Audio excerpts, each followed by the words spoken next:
আসসালামু আলাইকুম, welcome to others world. কেমন আছেন সবাই? আলহামদুলিল্লাহ, আমি তো ভালো আছি।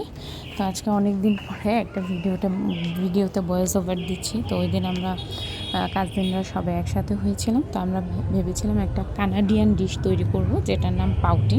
তার জন্য ফার্স্টেই আমরা কেটে নিলাম আলুটা কেটে নিয়ে আমরা অনেকটা ফ্রেঞ্চ ফ্রাইয়ের মতো ভাজবো। আলুটা কেটে ধুয়ে তারপরে এটার সাথে একটু মশলা দিয়ে, তারপরে একটু কর্নফ্লাওয়ার দিয়ে ভেজে নিব। তারপর আমরা সসেস নাগেট সব নিয়ে কুচি কুচি করে একটু কেটে এগুলো ভেজে নিলাম। তারপরে এটা আমরা একটা হোয়াইট সসের মতো তৈরি করছি, একটু তেলের সাথে একটু ময়দা দিয়ে। তারপরে একটু ভেজে লাল লাল হওয়া পর্যন্ত অপেক্ষা করব। তারপর আমরা দুধটা দিয়ে দিব। দুধটা আমরা একবারে দিইনি, দুধটা অল্প অল্প করে দিয়েছি।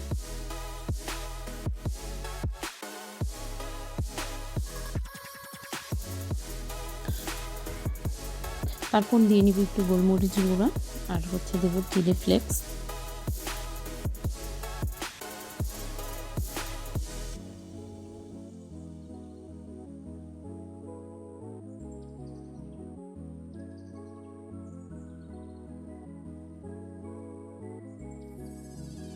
তারপর দিয়ে নিব একটু টমেটো সস দেওয়ার পরে আবার একটু দুধ দিয়ে নিব, কারণ তখন মনে হচ্ছিল আমাদের যে সসটা এটা খুব গাঢ় হয়ে গিয়েছে, তাই এটাকে ঠিক করার জন্য আবার একটু দুধ দিয়ে নিব, সাথে একটু লবণও দিয়ে নিলাম। এরপরে আমরা যে ভেজে রেখেছিলাম সসেস নাগেট, এরপরে মিট, এইগুলা সব দিয়ে দিলাম সেই সসটার মধ্যে দিয়ে মিশিয়ে নিব। আর উপর থেকে দিয়ে দিচ্ছি চিজ, যেন একটু ক্রিমি হয় জিনিসটা। এরপরে ফ্রেঞ্চ ফ্রাইগুলো দিয়ে দিচ্ছি, ভাজা ফ্রেঞ্চ ফ্রাইগুলো। তারপর 3টা বাটিতে আমরা সার্ভ করে নিব।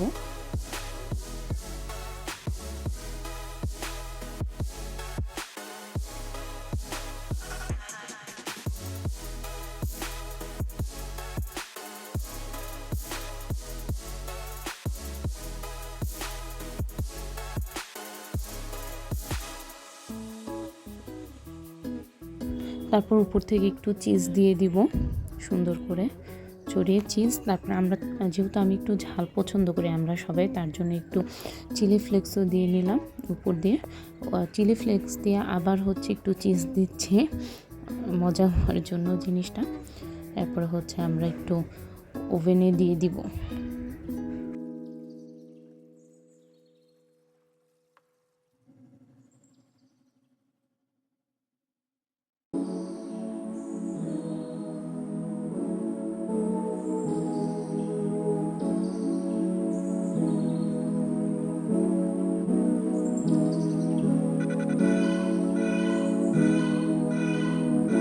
ওভেনে দিয়ে আমরা 2 মিনিট অপেক্ষা করব।